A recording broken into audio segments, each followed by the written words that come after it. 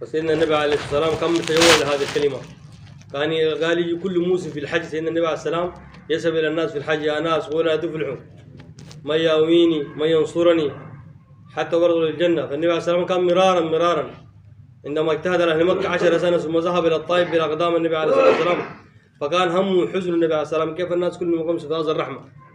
النبي كان يكون في الأسواق وفي النوادي يدعوهم لهذه الكلمة.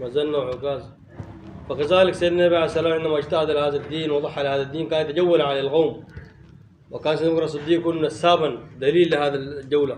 فهذه الجولة أهميتها في حياة الناس، إذا موجودة الجولة يكون الدين في حياة الناس موجود. بعدم التجول وجهد الدين فينقص الدين في حياة الناس شيئا فلا يكون أحد في هذا الكون يقول لا إله إلا الله فربنا يدمر القيامة.